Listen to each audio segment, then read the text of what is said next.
Cara, quem merece confiança, no geral, não cobra confiança. Quem cobra, geralmente, é quem não merece. Quem merece sabe que confiança é uma coisa que nasce aos pouquinhos, levando em conta a sua conduta, né, seu comportamento, seu temperamento, suas ideias, seu pensamento, sua visão de mundo, seus valores. Aí você vai criando campo para uma confiança. Mas o pilantra, ele sabe que ele não tem como ganhar a confiança, então ele impõe. Oh, nunca te roubei.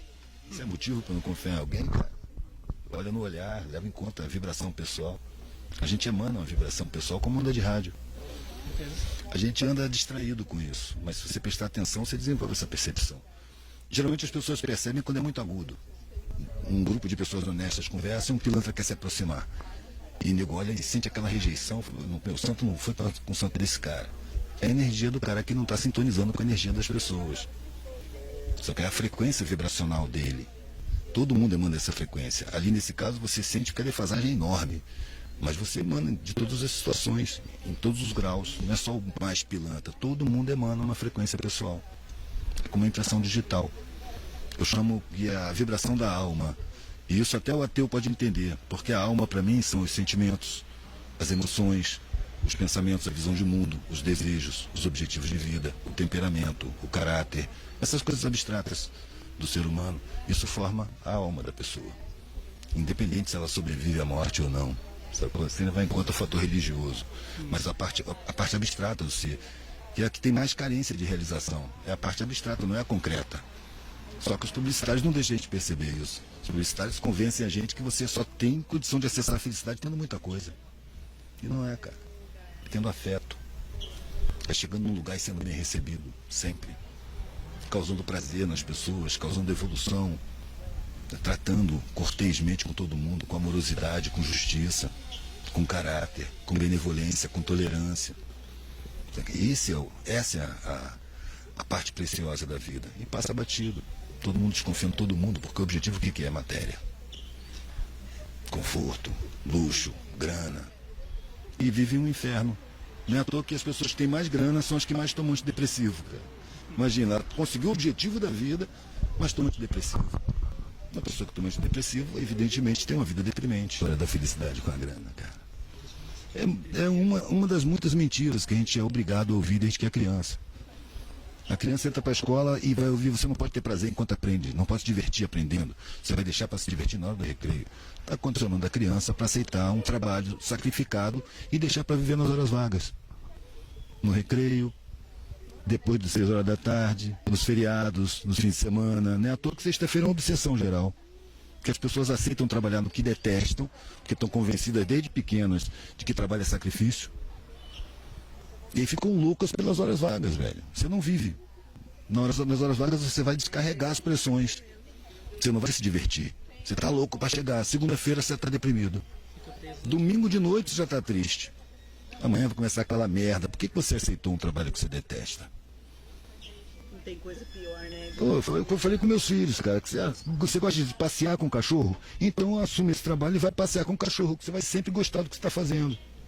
Não pensa na grana não, porque se você fizer o que você detesta para ganhar dinheiro, você vai precisar dessa grana para tratar da saúde. E quando você perceber, a vida passou, você está velho, ela está acabando e você não viveu. É o que acontece na maioria das vezes, pelo que eu percebo. Quando eu tinha 54 anos, né? 54, 55. Eu tô há 2 anos com essa Kombi. Eu sempre carreguei tudo nas costas. E aí depois que eu comprei a Kombi, comecei a botar as coisas dentro. Virou um mochilão, né? Posso fazer muito mais coisas do que eu fazia antes, porque eu posso carregar muito mais coisas do que carregava antes. É como uma responsabilidade. Todo privilégio, para mim, corresponde a uma responsabilidade. Nós estamos num mundo que não considera direitos. A maioria das pessoas não tem seus direitos fundamentais respeitados. Direito a uma vida digna, alimentação sadia, a informação decente, uma instrução completa. As pessoas não têm acesso. Então, no mundo sem direitos, para mim, qualquer privilégio é uma enorme responsabilidade. Para mim, estar viajando de Kombi, ainda que velha, acabada, quebrando de vez em quando, para mim é um privilégio. Eu tenho um prazer muito grande em viajar com ela. Então, eu tenho a responsabilidade de encher ela de trabalho que conteste esse modelo social que tanto me maltrata. Que eu não me conformo e não vou me conformar nunca. Vou viver nele na contracorrente. Sempre. Mas carrego bastante coisa. Espero carregar mais coisa daqui a um tempinho. Você vê, tem até um cachorro grande aí dentro. É o rock and roll. Rock pros íntimos. É, hoje.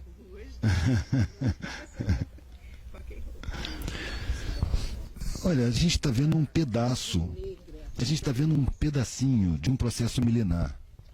Então, às vezes, tem aspecto de retrocesso. Mas quantas vezes a gente tem que dar um passo atrás para pular um buraco? Quantas vezes a gente precisou estar no escuro para perceber o valor da luz? Então, não tem retrocesso. As coisas não se repetem. Isso que está acontecendo aí não me surpreende em nada. O governo anterior, que se dizia de esquerda, pró-trabalhadores e tal, ele compôs com os donos do sistema, com os bancos, com os mega empresários, tanto que não mexeu com a mídia. O poder das comunicações é boçal, é criminoso. Eles deturpam a informação e dominam o Brasil inteiro. A coisa foi armada de tal maneira que hoje você vê um cara miserável morando num barraco, ele não tem o que comer, mas ele tem uma televisão ligada. Isso é um processo de controle mental. Então é como se fosse uma fazenda de escravos. Eu tenho feito essa comparação. O Brasil como uma fazenda de escravos. Os donos nem moram na fazenda. Eles são de capatazes. Que são os governadores regionais, o presidente e o geral. E ainda tem os prefeitos. São pequenos capatazes. Esse governo de esquerda é um governo que o capataz não tinha raiva dos escravos. Pelo contrário, até simpatizava, desde que fizessem o serviço. A grana dos patrões está garantida, os bancos estão batendo recorde todo ano, as mega mineradoras estão arrancando os minérios do solo brasileiro, o nióbio está indo embora, os mega empresários estão se fazendo, as cooperativas de patrões de transportes torturam o povo diariamente e os caras continuam mandando nos representantes, porque eles são eleitos com financiamento de campanha. No entanto, esse pessoal do PT fez umas casinhas para os escravos, jogou uma serragem na humildade, melhorou um pouquinho a alimentação, deixou até alguns irem para a escola. E os patrões não gostam disso. O escravo tem que ser ignorante. Na verdade, eles estavam precisando de um capataz camarada, porque os movimentos entre os escravos, os movimentos sociais, estavam muito efervescentes. No capataz anterior, que era elitista, Fernando Henrique, os movimentos sociais conseguiram, o MST, por exemplo, conseguiu mais de 1.000 assentamentos. Depois que entrou o Lula, não teve mais assentamento nenhum. Os movimentos se acalmaram. E era o que eles precisavam. A calmaria dos movimentos sociais para a mídia fazer o seu trabalho hipnotizante. Agora os movimentos não conseguem mobilizar. Ter pobre em universidade é uma heresia. Pobre na universidade é para varrer o chão, para fazer serviço. Não para estudar e muito menos para dar aula. E, no entanto, esses anos de governo de esquerda, entre aspas, teve esse fenômeno. Pela primeira vez, dentro da academia, teve vivência de base, estudando. E pela primeira vez, a periferia teve acesso ao conhecimento acadêmico, que esses elementos que entraram, aquele punhadozinhos, tinha que ser um programa de Estado. Mas foram pequenas coisas pontuais, buraquinhos ínfimos, para enfiar um punhado de pobre na universidade. Esse punhado é uma migalha. Mas quem não tem nada é capaz de fazer muita coisa com migalha. Então hoje eu estou vendo um monte de entidades informativas em periferias que não existiam antes. Jornalistas, psicólogos, antropólogos, sociólogos, tudo gente de favela que sabe da realidade da base, porque os de cima nem sabem, nem acreditam que a favela é tão barbárie assim, que está acessando o conhecimento acadêmico, está levando o conhecimento para dentro da periferia. Porque, ao contrário do que se pensava, o pobre, quando ele entra na universidade e sai com canudo, ele não quer esquecer o passado e integrar uma nova classe. A rapaziada de cima não percebe que aquela vivência com muita dificuldade une afetivamente as pessoas. Então a pessoa acessou a universidade, mas ela quer levar aquele conhecimento para a galera dela, que é da favela. São muito poucos os que mudam de classe, que querem morar na Barra da Tijuca. A maioria leva os seus conhecimentos para dentro da favela. Não abandona os amigos, entendeu? A ligação é muito forte quando você se liga na dificuldade. Então eu acho que isso é um passo no processo que está passando despercebido. A gente fica olhando para o teatro de marionetes, porque as instituições são um teatro de marionetes. A gente fica distraído com o teatro de marionetes e não vê o que está acontecendo na realidade. E a realidade é que na periferia está rolando uma conscientização lenta, embrionária, mas que antes não havia. E que para mim é o sinal máximo de mudança. Eu entrei em Acari e um amigo meu, é um complexo de favelas do Rio. E um amigo meu falou, pô, cara, ainda bem que você chegou, a rapaziada tá toda viajando, a rapaziada do Centro Cultural. Todo mundo tava fazendo serviço, artistas, rappers, fazendo show, músicos. E ele tava sozinho lá. Falou, pô, cara, não tem ninguém para conversar, só tem gente alienada, mesmo muita alienação dentro da favela.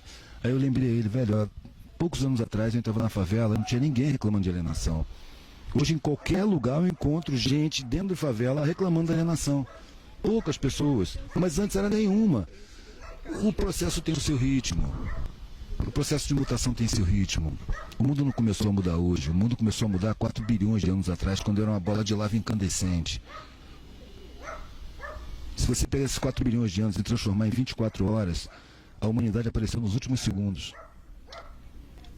E dentro desses últimos segundos, quantas mutações sociais já houveram? O tempo não parou e nem vai parar. Quem diz que as coisas não vão mudar são os usufrutuários da situação de agora. É um punhado de mega empresário. Claro que eles têm capacidade de persuasão suficiente, que eles compram as melhores cabeças das melhores universidades, publicitários, psicólogos do inconsciente, marqueteiros, antropólogos, sociólogos, exatamente para trabalhar nos laboratórios de pensamento, para implantar a mentalidade através da mídia. Bem lúcida a sua colocação. Eu acho que é só olhar em volta. As pessoas repetindo os mesmos valores, se comparando pelo aspecto. Mas com certeza estamos passando por um processo que vai, né, desencadear em alguma coisa. E que não começou agora e que não vai parar. É permanente. Eu dei muito pouco poder de interferência no processo. Mas eu posso determinar o que eu quero fazer na minha vida e fazer o que eu gosto. Ao contrário do que me disse a sociedade. Sacrifica o teu presente em nome do teu futuro. Não, o meu futuro é a morte. Não vou sacrificar presente nenhum. Se eu tiver que sacrificar alguma coisa, vai ser o corpo, não vai ser a alma. Que é como se me dissesse isso lá no começo da vida, né? Você vai ter que se sacrificar de alguma forma, ou no corpo ou na alma. Se você quiser ter garantias sociais, respeito, consideração e tudo mais, você vai ter que sacrificar a sua alma. Se quiser satisfazer sua alma, você vai perder o respeito social, você vai ser perseguido, você vai ser discriminado, vão dizer que você está doido, você ainda vai ser perseguido. Quer dizer, a tortura da alma. Agora, o que eu tenho? O que eu tenho? Eu tenho o corpo e tenho a alma. Eu tenho a impressão que a alma dura mais do que o corpo. Então eu vou sacrificar o corpo, porque a alma vai seguir comigo, né? Sou eu.